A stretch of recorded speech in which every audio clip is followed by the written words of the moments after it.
Assalamualaikum warahmatullahi wabarakatuh. Kembali lagi di channel Portal Dimensi dan tentunya masih bersama saya Kang Slamet di sini. Kali ini Kang Slamet akan membawakan kisah yang berjudul Perkawinan Gaib di Gunung Kelut. Cerita ini ditulis oleh Muhammad Thohir 4.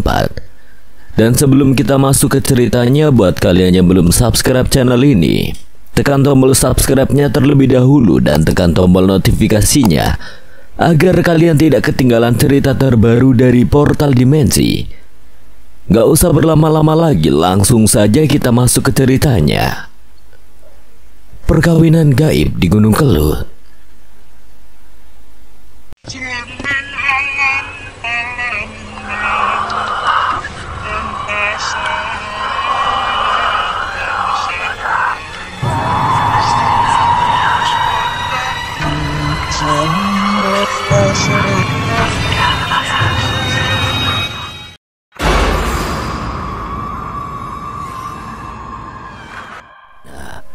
Kataku meluncur begitu saja tanpa tahu bagaimana dan dengan apa aku harus pulang menemui keluargaku.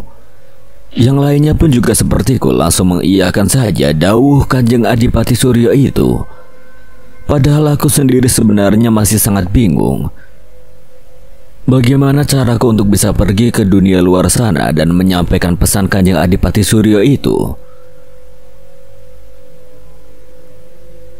Sedang kalian para punggawa yang sudah tidak mempunyai keluarga di dunia luar sana, tugas kalian menyiapkan segala sesuatunya untuk keperluan pesta perkawinan Dewangga dan Ayudiantra. Ki Patih Jolang nanti yang akan membagi tugas kepada kalian. Siapa-siapa nanti yang harus mengambil beras di sepanjang pantai selatan dari ujung barat sampai ujung timur, dan keperluan lainnya seperti minyak dan lain sebagainya. Ki Patih Jolang yang akan mengatur semuanya. Mereka semua menyimak dawuh Kanjeng Adipati Suryo. Tiba-tiba aku teringat seputar kisah mistis yang menjadi kepercayaan masyarakat sekitar kaki Gunung Kelut dan pesisir pantai selatan. Hampir setiap letusan Gunung Kelut, warga pesisir heboh tentang pasir pantai yang tiba-tiba terlihat berkurang drastis. Dalam kepercayaan mereka, pasir itu tersedot ke Gunung Kelut melalui sebuah lorong imajiner yang menghubungkan antara kawah Gunung Kelut dan pantai selatan. Nah, melalui lorong itulah sejumlah prajurit tak kasat mata yang menjadi entitas gaib Gunung Kelut yang mengusungnya. Pikiranku pun tiba-tiba mengembara dan menerka-nerka, jangan-jangannya dimaksud beras di sepanjang pesisir pantai selatan itu sebenarnya adalah pasir pesisir itu sendiri. Sedang yang dimaksud minyak adalah air lautan yang tersedot ke kawah melalui lorong imajiner itu untuk kemudian dimuntahkan saat erupsi gunung itu terjadi. Tetapi batu-batu besar sebagai bagian dari material vulkanik yang ikut dimuntahkan saat erupsi itu dari mana? Batu-batu besar itu secara ilmiah memang bisa dilacak asal-usulnya. Disiplin ilmu kegunungan bisa menjelaskannya secara gamblang. Dalam penjelasannya diantaranya disebutkan bahwa batu-batu besar itu berasal dari aliran magma yang membeku. Karena itu bukanlah hal yang mengherankan ketika sebuah batu besar bisa berada di dalam rumah penduduk yang bermukim di daerah bencana. Yang jelas, sebagian besar warga pesisir masih percaya dengan mitos keterkaitan antara Gunung Kelut dengan pantai laut selatan. Kepercayaan mereka berdasarkan realitas yang ada hampir di setiap pasca letusan Gunung Kelut. Pasir pesisir memang terlihat gerong-gerong berkurang. Bukan hanya warga pesisir pantai selatan saja yang percaya akan hal itu, warga sekitar kaki Gunung Kelut pun mempunyai kepercayaan serupa. Kepercayaan mereka pun sulit untuk dibantah karena mereka mempunyai dasar. Apa dasarnya? Ya, hampir di setiap pasca letusan mereka menemukan benda-benda laut seperti cangkang kerang dan pecahan bebatuan yang hanya bisa didapatkan di pesisir pantai selatan. Sabda Pandita Ratu Tan Kena Wolawali, ucapan raja adalah hukum yang tidak bisa diganggu-gugat. Demikian juga dengan yang terjadi di Kadipaten Sekar Langit pasca dawuh Kanjeng Adipati Suryo. Suasana barak kesatrian terasa lain, penghuninya tidak sebanyak biasanya. Banyak di antara mereka yang pergi meninggalkan barak untuk pulang kepada keluarganya masing-masing. Kepulangan mereka kepada keluarganya masing-masing semata-mata hanya untuk memberitahukan tentang akan adanya hajatan. Pihak keluarga pun segera tanggap tentang hajatan yang dimaksud oleh anggota keluarganya yang hanya muncul di rumah ketika Gunung Kelut mau meletus. Kepada masing-masing keluarganya, mereka pun tidak lupa mewanti-wanti agar hati-hati. Aku tidak tahu persis berapa banyak jumlah mereka yang masih punya keluarga di dunia luar atau dunia nyata. Yang aku tahu bahwa sebagian lainnya dari yang tidak terlihat di barak pesantren ini sedang bekerja di bawah komando Pati Jolang. Mereka ini hanya pergi ke dunia luar dan meninggalkan rutinitas kehidupan di Kadipaten Sekar Langit untuk mempersiapkan segala akomodasi buat keperluan hajatannya akan digelar. Mereka secara bahu-membahu mengalirkan air lautan dari pantai selatan ke kawah Gunung Kelut lewat sebuah lorong gaib yang menghubungkan kedua tempat tersebut. Selain itu, ada juga di antara mereka yang bertugas memindahkan pasir-pasir pantai selatan dengan tunggangan kuda-kuda bersayap. Kuda-kuda terbang ini bagi warga dunia nyata akan terlihat sebagai cahaya-cahaya menyilaukannya hilir mudik di langit saat Gunung Kelut dalam keadaan bahaya. Pasir pesisir itu dikatakan berasal oleh penduduk Kadipaten Sekar Langit, sedang air laut itu sendiri dikatakan sebagai minyak. Kemudian magma yang membeku dikatakan sebagai jenang atau dodol. Berbagai material ini kemudian dijadikan sebagai jamuan untuk para undangan yang dipersembahkannya pada saat puncak acara hajatan. Sedang puncak acara hajatan itu sendiri bagi penduduk alam nyata berupa letusan Gunung Kelut. Membayangkan bagaimana dahsyatnya Gunung Kelut dalam setiap letusannya, tiba-tiba aku terasa merinding sendiri. Tiba-tiba pula aku tidak sabar untuk segera meninggalkan Kadipaten Sekar Langit dan pulang ke rumah menemui ibu dan kedua adikku, mengabarkan akan ada hajatan dan memintanya untuk hati-hati. Aku ingin keluargaku selamat dari ancaman bencana alam sebagai akses dari pesta perkawinanku yang akan dihelat di Kadipaten Sekar Langit ini. Tetapi aku tidak tahu bagaimana caranya agar bisa segera sampai ke rumahku di dunia luar sana. Wah, tidak ada jembatan yang menghubungkan antara duniaku saat ini dengan duniaku di masa lalu saat masih menjadi penduduk alam nyata. Aku mencoba berpikir keras sambil mengingat-ingat setiap sudut wilayah Kadipaten Sekar Langit dengan harapan bisa menemukan jembatan tersebut. Aku terus mencari jembatan penghubung itu, mencarinya dengan cara membiarkan anganku menjelajah ke setiap sudut wilayah Kadipaten Sekar Langit. Namun sia-sia saja karena aku tidak menemukan satu tempat yang cukup beralasan untuk aku curigai sebagai jembatan penghubung antara duniaku sekarang dengan duniaku masa lalu. Aku pun semakin dibuatnya bingung, tercekat dan menggigil ketakutan ketika bayang-bayang bencana alam yang akan terjadi sebagai ekses dari pesta perkawinanku itu merongrongku. Sungguh aku ingin segera pulang, tetapi tidak tahu bagaimana caranya. Dengan apa dan bagaimana agar aku segera sampai di rumah? Aku sama sekali tidak tahu. Yang ku tahu adalah semakin menguatnya keinginanku untuk segera memberitahu akan ada hajat kepada ibuku dan kedua adikku itu. Yang aku tahu bahwa aku ingin orang-orang yang aku cintai dan selalu aku rindukan itu selalu waspada setelah aku wanti-wanti agar hati-hati. Ketika benar-benar sudah tidak ada yang bisa aku lakukan lagi, tiba-tiba aku seperti mendengar sebuah bisikan yang muncul dari dasar sanubari. Tenangkan hatimu Dewangga, tenangkan hatimu. Aku pun dibuat terhenyak. Bisikan itu seolah sebuah pencerahan yang sangat berarti. Aku pun tiba-tiba seperti mendapatkan sebuah petunjuk atas apa yang mesti harus aku lakukan. Segera saja aku rebahkan tubuhku di atas pembaringan. Perlahan ku katupkan mataku dengan lembut sambil mengambil nafas dalam-dalam. Untuk berapa lama nafas tersebut aku simpan di dada sebelum akhirnya aku hembuskan kembali, sembari membuang semua keinginan. Mengambil nafas, menahan beberapa saat dalam rongga dada, membuang bersama semua keinginan-keinginan demikian, dan seterusnya secara berulang-ulang. Suasana rileks berangsur-angsur aku dapatkan. Ketegangan syaraf-syarafku semakin kendor dan terus mengendor. Suasana hatiku terasa tenang sekali sebelum akhirnya pintu keheningan terdengar berderit. Dan aku pun seolah begitu saja melenggang di lorong kesunyian yang sangat damai.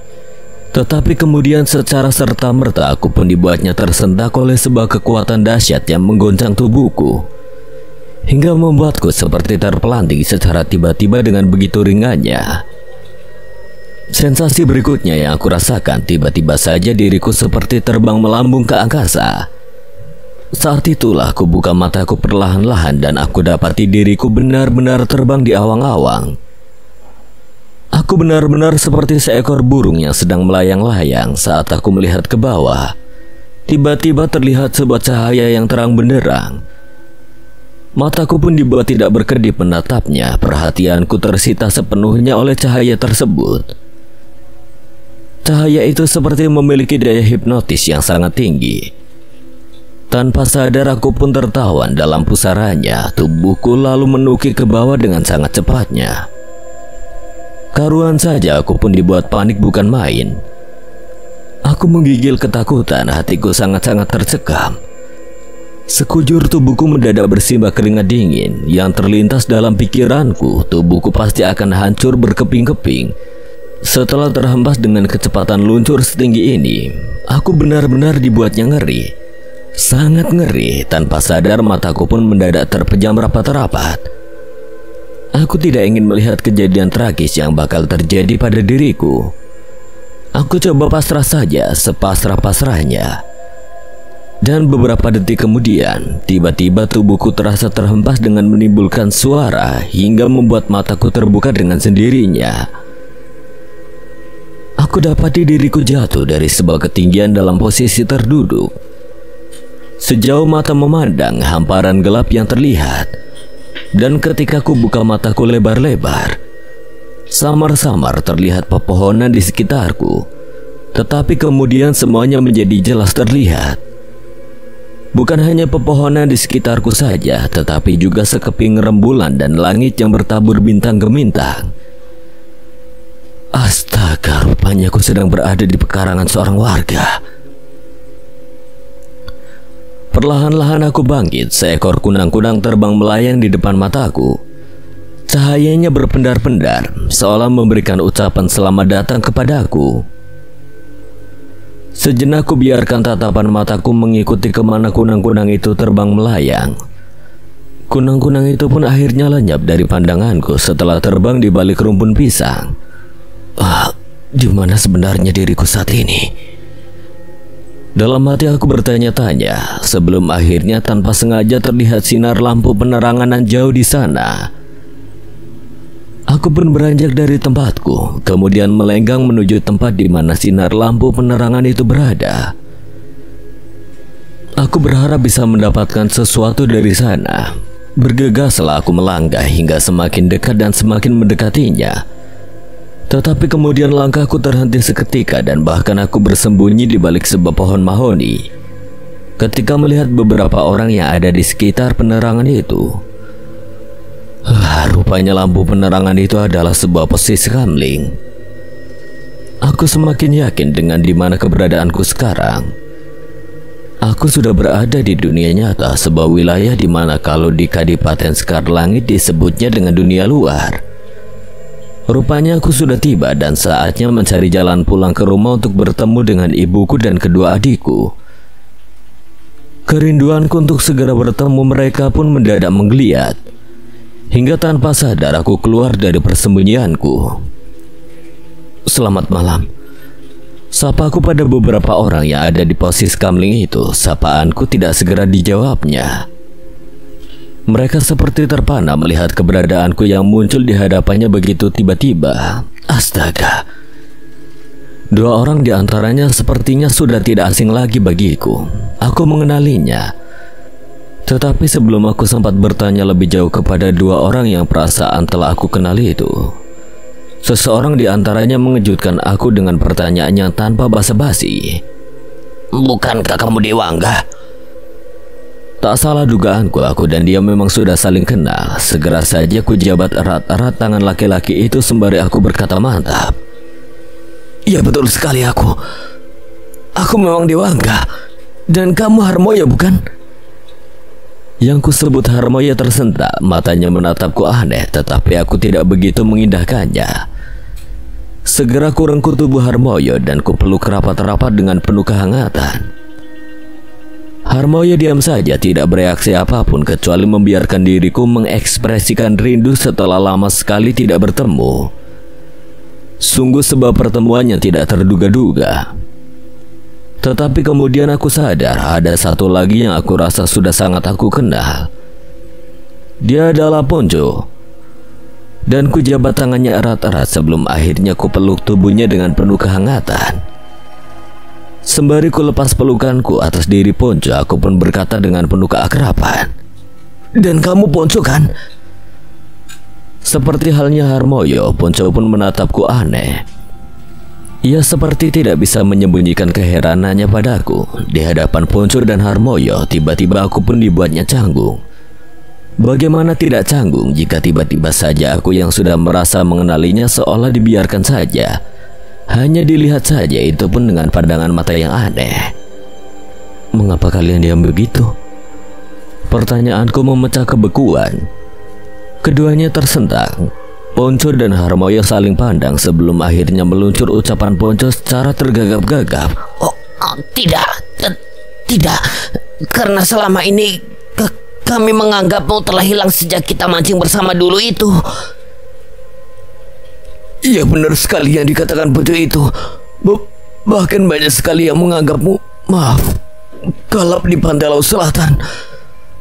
Mendengar kata kalap, mendadak hatiku berdesir. Haruskah aku katakan yang sebenarnya kepada mereka tentang diriku dan keadaanku? Jangan pernah ada kataan keadaan yang sebenarnya atas dirimu pada siapapun. Tiba-tiba seperti ada bisikan suara yang melarangku untuk mengatakan keadaanku yang sebenarnya, dan aku pun entah kenapa tidak berani melanggarnya. Aku lebih memperhatikan suara bisikan itu, dan karenanya aku mencoba untuk tidak mengatakan apapun pada mereka tentang kehidupanku di Kadipaten Sekar Langit.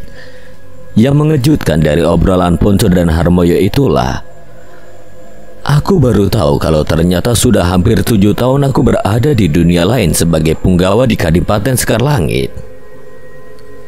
Tidak terasa ternyata sudah hampir 7 tahun di antara kita tidak bertemu, kataku pada Harmoyo dan Ponco.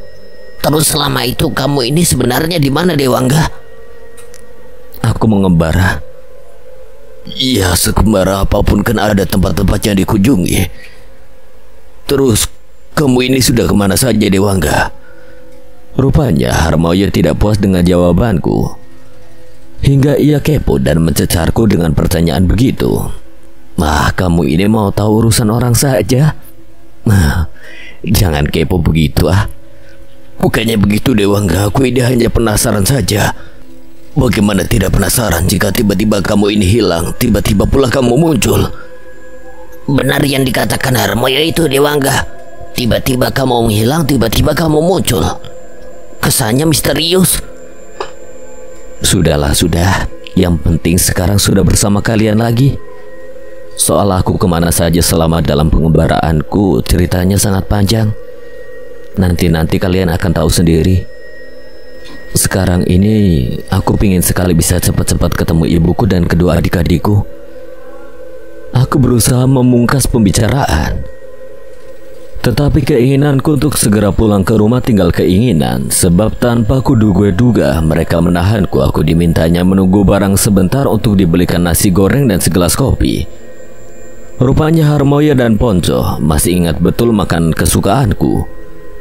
Perhatian keduanya membuatku tidak sampai hati untuk mengecewakannya. Terpaksa aku pun bertahan sambil menunggu 2 orang yang dimintai tolong Harmoyo untuk membeli makanan dan minuman. Sementara menunggu kepulangan 2 orang dari warung yang terletak di ujung jalan, obrolan pun berlanjut. Dari Harmoyo dan Ponco aku menjadi tahu kalau saat ini warga sedang risau. Hampir setiap hari berbagai media cetak dan elektronika melansir berita seputar perkembangan keadaan Gunung Kelut yang sedang kritis itu.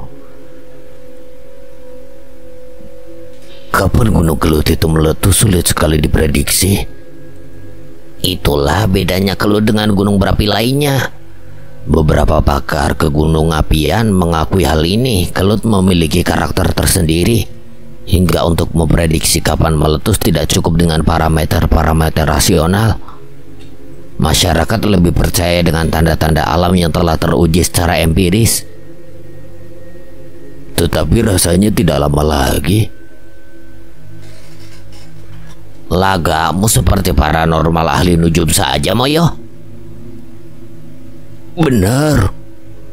Bagaimana kamu sampai bisa seyakin itu, Moyo? Tanyaku tiba-tiba setelah sejak tadi lebih sebagai pendengar dari obrolan keduanya. Ya, karena sudah ada kabar dari warga pesisir pantai selatan. Pasir di pantai itu beberapa hari belakang ini berkurang banyak. Di sana sepanjang pantai gerong-gerong. Biasanya kalau sudah begitu tidak lama lagi Gunung Kelut akan meletus. Dalam keyakinan mereka, fenomena alam yang demikian itu merupakan tanda-tanda. Tiba-tiba saja anganku terbang melayang kepada sejumlah punggawa Kadipaten Sekar Langit. Jika yang dikatakan Harmoyo itu benar, berarti mereka sudah mulai bekerja, sudah mulai memindahkan pasir dari pesisir ke Gunung Kelut sebagai persiapan jamuan pesta perkawinanku nanti. Wajah Pati Jolang yang mendapat tugas dari Kanjeng Adipati Suryo untuk memimpin tugas itu pun mendadak membayang di pelupuk mata. Bukan hanya pasirnya saja yang berkurang. Air laut di pantai selatan itu pun sejak beberapa hari ini menurut para nelayan yang biasa melaut juga sudah mulai surut dengan sangat drastisnya. Sedrastis apa surutnya, Moyo? Yang aku dengar, para nelayan di sana belakangan ini harus berjalan kaki sekitar setengah kilo dari tempat perahunya biasa ditambatkan. Padahal biasanya hanya dengan berjalan sekitar 50-100 meter saja, perahunya sudah bisa mengapung di lautan. Penjelasan Harmoyo membuatku tersentak. Berarti air laut itu pun sudah mulai dialirkan ke Gunung Kelut oleh para punggawa Kadipaten Sekar Langit. Aku tidak bisa membayangkan jika tiba-tiba terjadi letusan pada gunung api tercebol di Pulau Jawa itu. Pasti akan sangat dahsyat, dan yang membuat hatiku miris, kapan waktunya sulit sekali diprediksi dalam hitungan hari. Aku menjadi lebih banyak diam dalam obrolan mereka berikutnya tentang keadaan Gunung Kelut yang sejak beberapa hari ini konon banyak dilansir media cetak dan elektronika. Pikiranku lebih terfokus pada ibuku dan kedua adikku. Aku ingin segera sampai di rumah dan berpesan kepada mereka agar hati-hati. Aku pun diam-diam berharap agar kedua orang yang sedang membeli makanan dan minuman di warung ujung jalan itu segera pulang. Kok lama sekali ya belinya nasi goreng dan kopi? Sabar Dewangga, tidak lama lagi toh mereka juga akan kembali. Tetapi aku ingin segera bertemu dengan ibuku dan adik-adikku. Sudah cukup lama aku tidak bertemu mereka. Iya Dewangga, aku mengerti. Sudahlah Dewangga, aku janji pokoknya begitu habis makanan akan langsung aku antar pulang kamu nanti. Tak lama kemudian akhirnya muncul juga dua orang itu.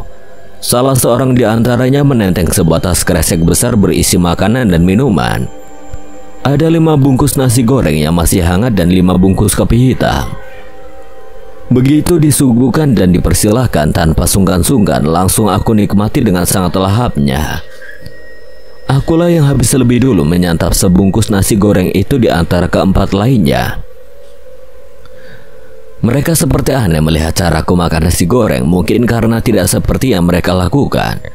Harus ditiup-tiup dulu agar berkurang panasnya ketika hendak disuapkan ke mulut.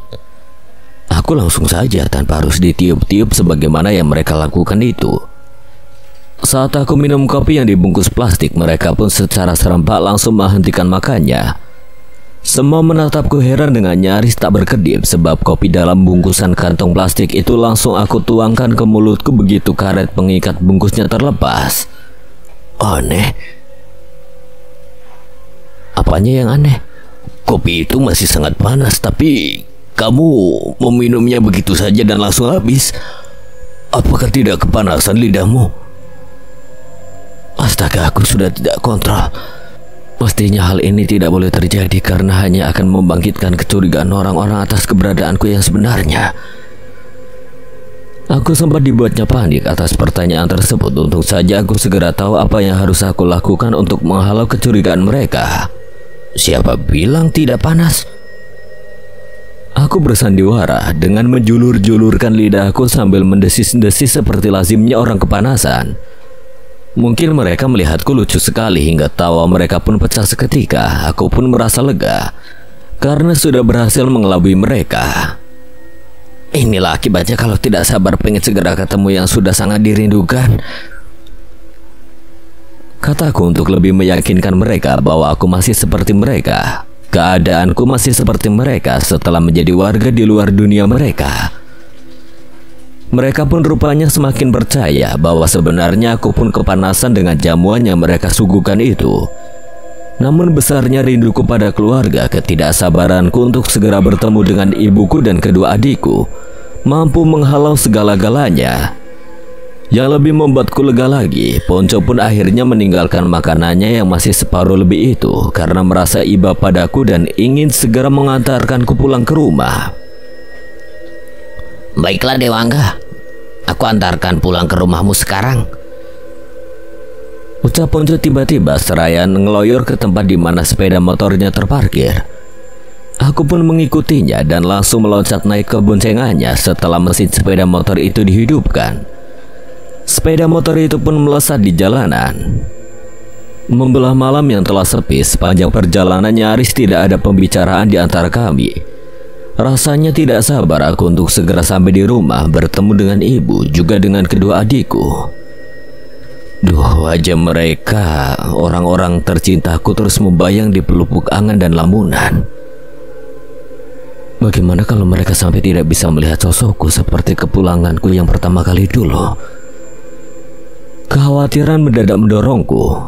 Risau hati terbuncah, kenangan itu mendadak menyegar dalam ingatanku. Ya, setelah 7 hari ketidakpulanganku itu pun aku pun dianggapnya telah mati. Acara doa bersama digelar dalam kemasan doa bersama yang lazim disebut tahlilan. Di acara religius yang melibatkan banyak warga itu, tidak seorang pun melihat kehadiranku. Meskipun aku ada di antara mereka, berada di tengah-tengah mereka, berbaur dengan para undangan tahlilan yang terdiri dari para tetangga, kerabat, dan keluarga. Tetapi anehnya tidak seorang pun bisa melihat kehadiranku secara fisik.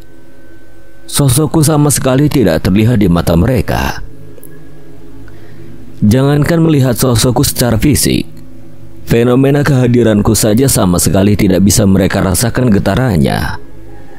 Saat aku peluk tubuh ibuku, juga kedua adikku dan pamanku dengan kerinduan yang meluap, tidak satu pun di antara mereka bisa merasakan hangatnya tubuhku. Mereka tidak bereaksi apapun. Aku benar-benar menjadi tidak kasat mata di hadapan mereka. Jangankan melihat sosokku secara fisik, fenomena kehadiranku saja sama sekali tidak bisa mereka rasakan getarannya. Saat aku peluk tubuh ibuku, juga kedua adikku dan pamanku dengan kerinduan yang meluap, tak satu pun di antara mereka bisa merasakan hangatnya tubuhku. Mereka tak bereaksi apapun. Aku benar-benar menjadi tak kasat mata di hadapan mereka.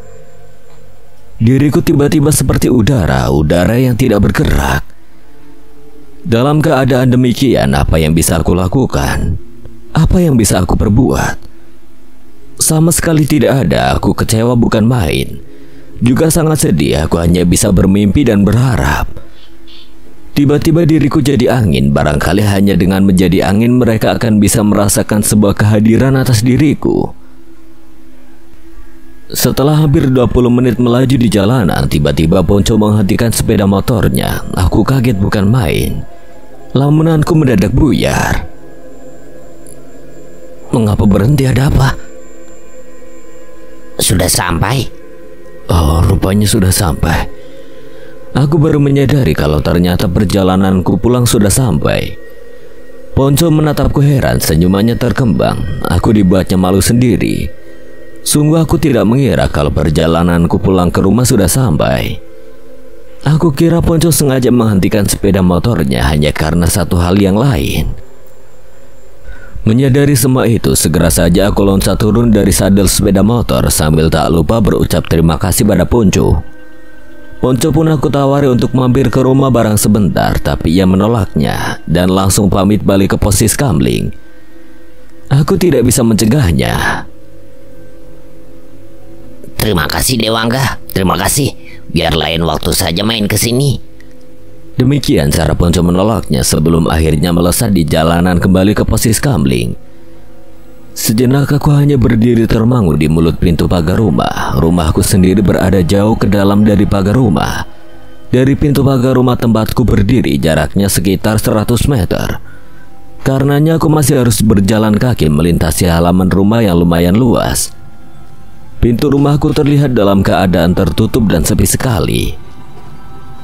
Setelah beberapa lama berdiri termangu di mulut pintu pagar dengan pikiran yang tidak menentu, akhirnya aku pun mengayunkan langkah. Ingatanku atas keberadaanku ketika pertama kali pulang ke rumah bertepatan dengan acara tahlilan 7 hari kematianku itu pun kembali menghantuiku. Mungkin karena itu aku pun melangkah dengan sedikit ragu-ragu. Yang sangat-sangat aku khawatirkan dan aku takutkan adalah jika tidak seorang pun di antara ibuku dan kedua adikku bisa melihat sosokku. Aku sudah berada di depan pintu rumah. Keraguanku semakin merongrongku ketika hendak mengetuk daun pintu. Tapi sudah kepalang basah. Ya, apapun yang bakal terjadi, aku harus mencobanya. Dan karenanya tanpa ragu-ragu lagi, akhirnya langsung saja aku ketuk daun pintu rumah dengan sewajarnya. Rupanya masih ada yang terjaga. Setelah ku ketuk beberapa kali, tiba-tiba terdengar suara langkah kaki diseret. Hatiku berdebar-debar. Langkah kaki siapa? Wah, aku sudah tidak bisa mengenalinya lagi. Padahal dulu ketika aku masih berada di antara mereka, tanpa melihat orangnya sekalipun bisa mengenali langkah kaki itu milik siapa. Tapi waktu 7 tahun rupanya mampu mengaburkan memoriku tentang hal itu. Pintu pun terbuka bersama dengan deritan suaranya. Adikku Sandrina berdiri di hadapanku tanpa bisa menyembunyikan keterkejutannya. Matanya menatapku tajam sebelum akhirnya menyebut namaku dengan setengah berbisik. Mas Dewangga. Aku langsung memeluknya rapat-rapat dengan penuh kerinduan, dengan penuh kehangatan. Aku ciumi wajah Sandrina dengan hati yang bahagia dan penuh sukacita. Teriakan Sandrina cukup keras membuat seisi rumah tiba-tiba terjaga dan berlarian ke ruang tamu. Ibuku dan Widari langsung berhambur kepadaku dan aku memeluknya secara bersamaan dengan hati penuh rasa haru. Ibu sehat? Iya Dewangga, aku sehat. Aku sehat, jawab ibuku yang tiba-tiba tidak bisa menahan air matanya. Ibu memelukku rapat-rapat seolah tidak ingin melepaskannya. Aku bisa merasakan seperti apa kerinduan ibuku padaku. Tetapi kemudian secara tiba-tiba dengan hanya sebuah sentakan saja, pelukan tangannya padaku dilepaskan secara tiba-tiba. Aku pun dibuatnya terkejut bukan main dan bertanya-tanya, ada apa dengan ibuku ini? Aku tidak sedang bermimpi kan Dewangga? Aku pun tersenyum, kurai tangan Widari yang sejak tadi berdiri mematung di dekatku. Mungkin ia tidak yakin akan diriku, tetapi tidak bisa mengungkapkan secara terus terang apa yang sedang bergejolak di hatinya. Widari, apa kamu juga tidak yakin seperti ibu? Mas Dewangga, aku takut sekali kalau ini sebenarnya hanya mimpi belaka. Tanpa aku sangka-sangka, tiba-tiba Sandrina mendekati ibu dan Widari dan mencubit kedua tangannya. Karuan saja ibu dan Sandrina merintih kesakitan. Apa-apaan nih? Sakit tahu? Celetuk Widari secara spontan pada Sandrina, sedang ibu hanya meringis saja sambil berusaha melepaskan diri dari cubitan tangan Sandrina. Berarti kita semua tidak sedang bermimpi. Mas Dewangga pulang. Mas Dewangga sudah pulang, seru Sandrina seraya mengajak Widari menari-nari riang meluapkan rasa kegembiraannya. Ibuku pun kembali memelukku rapat-rapat. dan menciumi wajahku secara bertubi-tubi sambil berkata, "Kamu jangan pergi-pergi lagi, ya Dewangga. Kamu jangan pergi-pergi lagi." Sungguh sebuah pertemuan yang sangat membahagiakan sekaligus mengharukan. 7 tahun tidak bertemu ternyata telah banyak membawa perubahan. Bindari sudah menikah dan dikaruniai anak satu umur 3 tahun. Sayang aku tidak bisa bertemu dengan suaminya kecuali hanya dengan anaknya yang berarti keponakanku. Suami Bindari pas ada pekerjaan di luar kota untuk seminggu lamanya. Sedang Sandrina yang ketika aku tinggal dulu baru kelas 3 SMP kini sudah berhasil menyelesaikan S1-nya. Tiba-tiba saja aku ingin tahu keadaan Om Bowo yang telah banyak membantu ekonomi keluarga kami. Tetapi berita yang aku dapatkan justru membuatku bersedih. Sudah 3 tahun ini Om Bowo tidak bisa kemana-mana. Memangnya mengapa begitu? Om Bowo terkena stroke dan sekarang kalau kemana-mana harus dengan kursi roda. Kasihan sekali Om Bowo. Hampir sepanjang malam kami tidak tidur, ngobrol ngalor ngidul tentang apa saja. Tak lupa baik ibuku atau kedua adikku menanyakan diriku kemana saja selama ini. Aku menjawab singkat saja, mengembara, cari pengalaman. Tetapi mengapa dulu ketika mau pergi tidak pamit? Maafkan anakmu, Bu, ketika itu tiba-tiba saja aku pergi. Sebenarnya aku ingin pamit terlebih dahulu sebelum pergi. Tetapi entahlah tiba-tiba saja aku merasa takut dan khawatir kalau ibu melarangku. Sebab waktu akan mau pergi belum jelas tujuannya. Dasar anak nakal, lain kali jangan diulang. Biar kami tidak merasa berdosa untuk kedua kalinya. Ujar ibu padaku tanpa bisa ku mengerti mengapa harus merasa berdosa. Merasa berdosa bagaimana, Bu? Bagaimana tidak berdosa kalau kami semua telah menganggapmu mati? Ibu tidak perlu merasa berdosa. Justru akulah yang berdosa pada ibu telah membuat ibu sedih. Menjelang subuh tiba-tiba aku diserang rasa kantuk yang luar biasa. Aku pun mohon diri pada ibuku dan kedua adikku untuk pergi tidur. Kamarku yang dulu ternyata tidak banyak berubah setelah ku hempaskan tubuhku di atas pembaringan. Tidak lama kemudian aku sudah tidak ingat apa-apa lagi. Rupanya tidur lelap sekali hingga ketika terjaga terlihat jarum jam dinding di kamarku menunjukkan angka 11:15. Meski mataku sudah terbuka tetapi aku tidak langsung meninggalkan kamarku. Untuk beberapa lama aku hanya rebahan saja di atas pembaringan. Saat itulah tiba-tiba aku mencium aroma petai goreng kesukaanku. Oh, rupanya sedang ada yang menggoreng petai di dapur. Hingga aromanya terbawa angin masuk ke dalam kamarku yang memang berdekatan dengan ruang dapur. Perutku mendadak terasa keroncongan ketika aroma berikutnya tercium oleh hidungku. Aroma itu adalah bau terasi bakar yang sangat menyengat.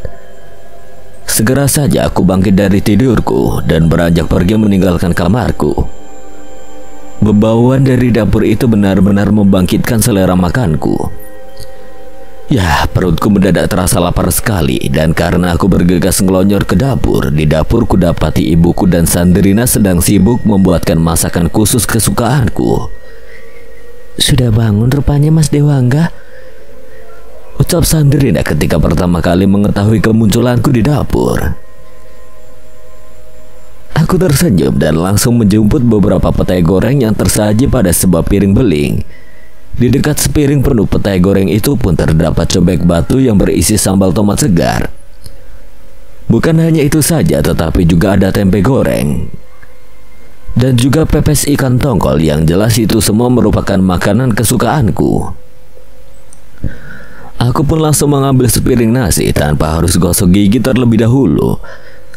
Melihat kelakuanku, ibu dan Sandrina tertawa terpingkal-pingkal. Begitupun dengan Widari yang muncul belakangan dengan anak lelakinya yang baru berumur 3 tahun itu. Anak Widari masih asing denganku hingga tampak takut-takut untuk berdekatan denganku. Badra, kalau nanti sudah besar nanti jangan niru Pak Pohmu ya, pesan Widari pada anaknya dengan nada berkelakar dan meledekku. Tetapi aku tidak memperdulikan ledekan-ledekan segar kedua adikku kecuali terus menikmati makananku. Ibuku terlihat terus berkembang senyumannya, begitu juga dengan wajahnya yang sudah mulai berkeriput itu. Terlihat berseri-seri, kami semua memang sedang berbahagia setelah 7 tahun tak bersua. Saat aku sedang menikmati makanan kesukaanku, tiba-tiba Sandrina yang sedang membaca koran itu nyeletuk.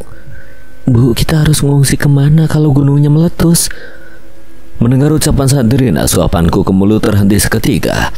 Astaga, hampir saja aku lupa. Bukankah misi kepulanganku ini sebenarnya hanya untuk menyampaikan kabar akan ada hajatan? Wajah Ayu mendadak berkelebat di pelupuk mata. Sebentar lagi aku akan bersanding di pelaminan dengannya. Andai saja ibuku tahu akan hal ini, tentu ia akan sangat bahagia. Tetapi rasanya tidak mungkin aku memberitahukan hal ini kepada ibuku. Bukankah perkawinanku dengan perempuan yang sangat aku cintai itu hanya terjadi di dunia tak kasat mata? Kesadaranku semakin segar atas misi itu. Aku seperti dituntut untuk segera menyampaikannya. Namun rupanya tidak semudah membalik telapak tangan untuk memulainya.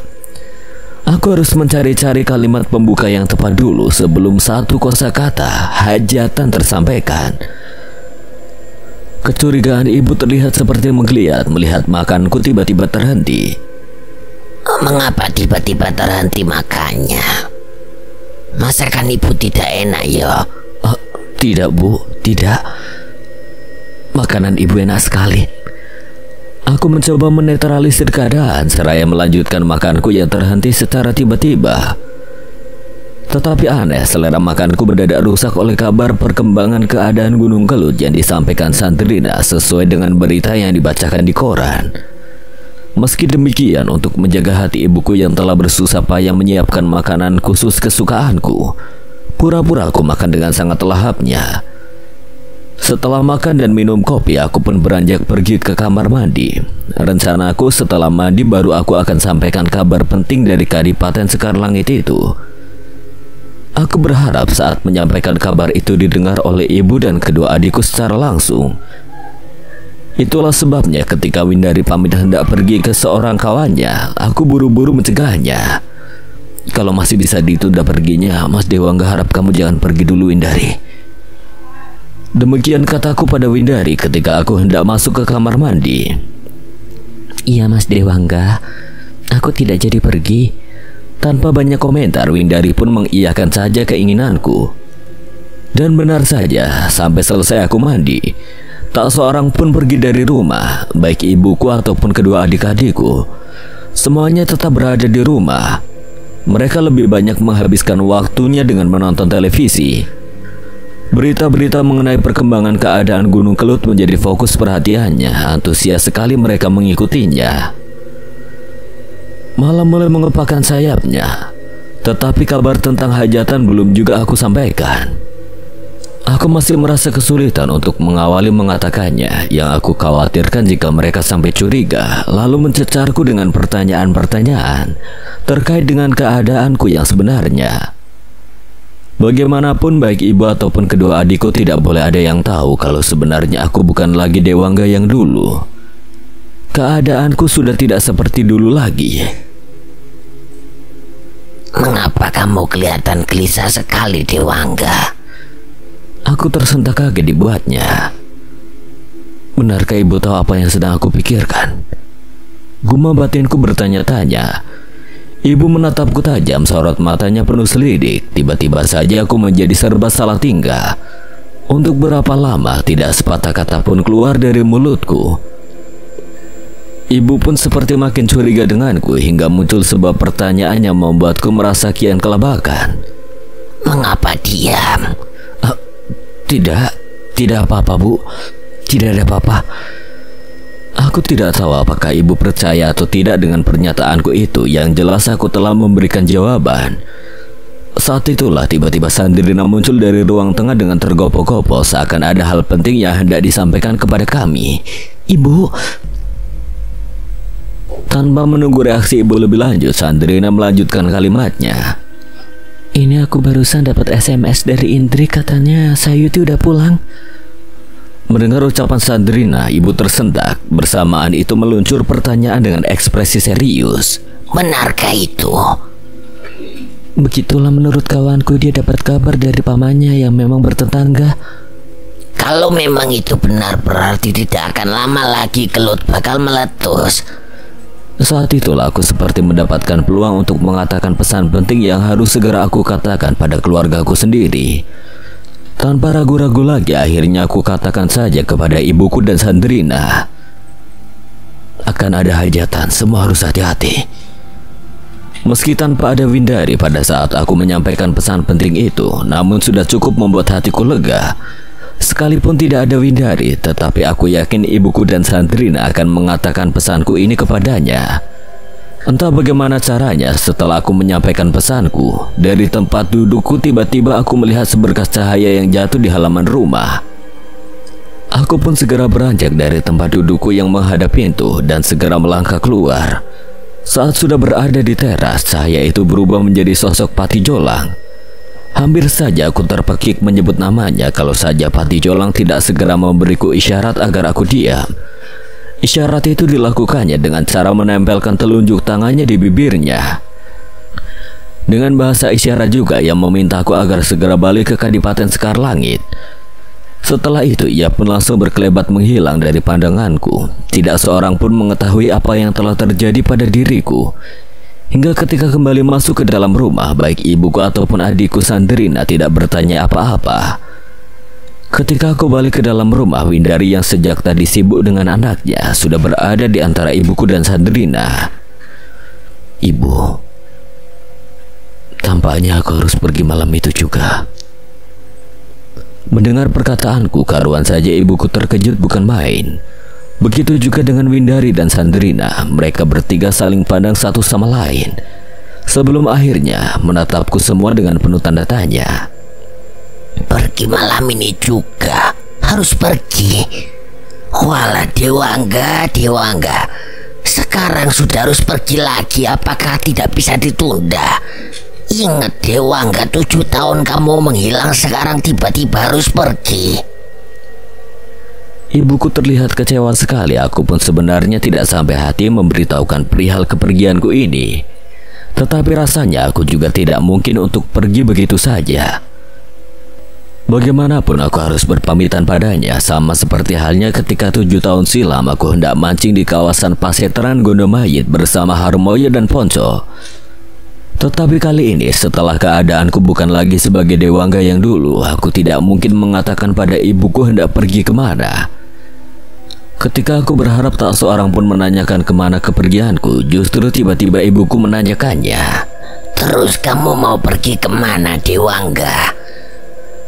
Bukan hanya ibuku saja yang menanyakan tujuan kepergianku, tetapi juga Sandrina dan Windari.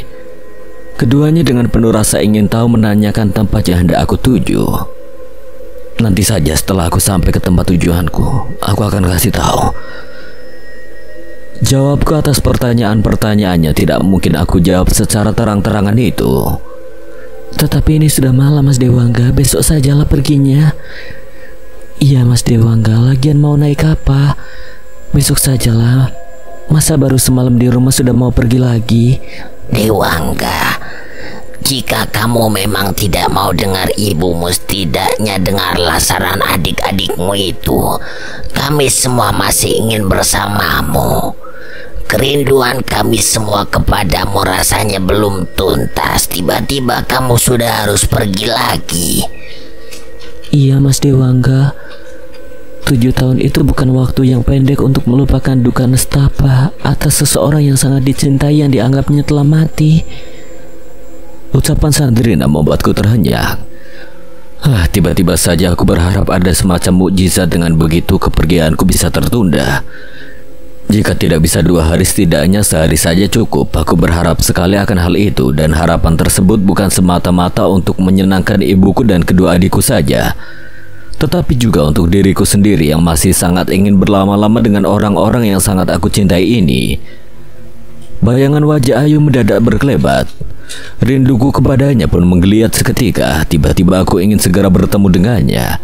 Bersamaan dengan itu, tanpa sengaja saat pandangan mataku terlempar keluar melalui pintu ruang tamu, terlihat olehku sebuah kereta kencana dengan ditarik 7 ekor kuda tiba-tiba sudah ada di halaman rumahku. Aku terkejut bukan main dengan pemandangan yang nyalang di depanku itu. Aku pun segera melangkah keluar halaman rumah. Seseorang dari dalam kereta tampak melambaikan tangannya padaku. Lambaian tangan sebagai sebuah isyarat agar aku segera menghampirinya. Saat ku buka mataku lebar-lebar, mendadak hatiku berdebar-debar karena yang melambaikan tangan itu ternyata Ayu Diandra. Demi melihat Ayu yang melambaikan tangan sambil tersenyum itu, aku pun secara spontan berlari ke arahnya. Tiba-tiba saja aku tidak berpikir apa-apa lagi kecuali langsung naik kereta kencana tersebut. Saat aku sudah berada dalam kereta, melalui jendela kereta terlihat oleh ibuku dan kedua adikku berlari keluar rumah. Mereka memanggil-manggil namaku dengan suara yang sangat keras dan terkesan panik sekali. Mereka seperti sama sekali tidak melihatku hingga mencari-cariku di sekitar halaman rumah sambil terus berteriak-teriak memanggil-manggil namaku. Melihat kepanikan mereka, aku pun tidak sampai hati untuk membiarkannya begitu saja. Sejenak aku berpikir sebelum akhirnya memutuskan untuk turun dari kereta, tetapi terlambat. Belum sempat kakiku menjejak ke tanah, kereta yang aku tumpangi tiba-tiba sudah melesat cepat ke arah angkasa. Bersamaan suara lecutan cemeti yang sekeras halilintar pada tubuh kuda-kuda yang menariknya. Oh, aku tidak bisa berbuat apa-apa kecuali meratapi takdirku. Tanpa terasa air mataku meniti. Ayu sempat memergokinya hingga meluncurlah kata-katanya. Aku bisa mengerti kesedihanmu, Mas Dewangga. Memang berat sekali rasanya harus meninggalkan orang-orang tercinta. Terima kasih Ayu. Kamu sudah mau mengerti aku. Aku menyeka air mataku dengan punggung telapak tanganku sendiri. Kereta yang membawa aku dan Ayu terus melambung tinggi, terbang melayang-layang di angkasa. Sesekali terdengar suara gemerincing aksesoris kuda. Suara gemerincing itu muncul setiap kali kuda-kuda yang menarik kereta melintasi awan-awan yang kasar. Mas Dewangga beruntung. Beruntung bagaimana? Banyak sekali orang yang mencintai Mas Dewangga, bukan hanya ibu kandung Mas Dewangga saja, tetapi juga kedua adik Mas Dewangga. Tentu itu sangat membahagiakan. Aku ingin sekali seperti itu.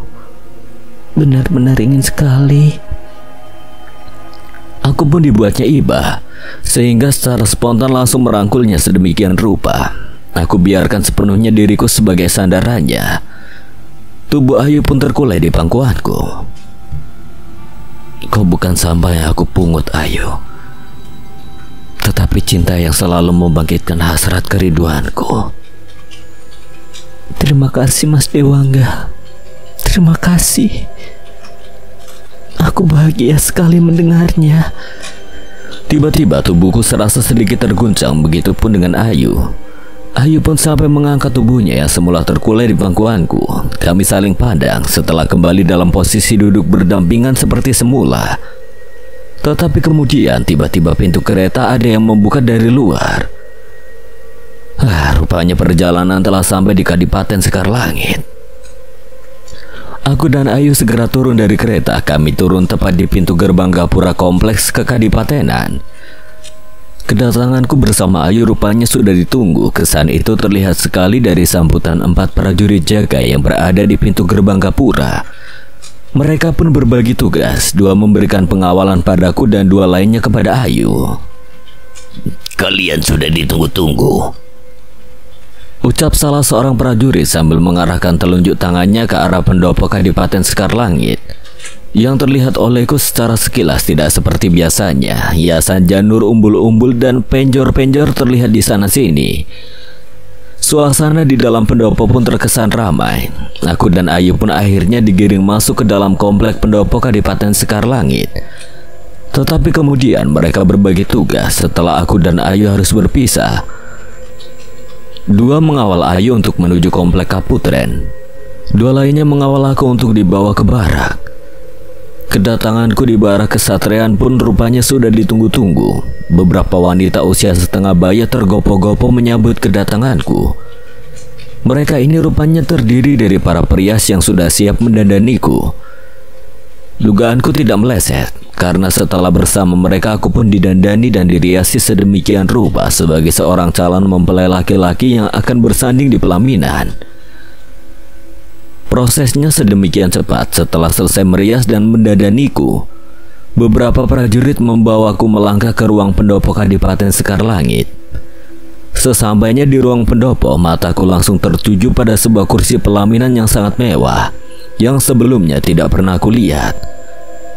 Pelaminan itu berada di depan para tamu undangannya. Sebagian di antara mereka masih terlihat asing di mataku.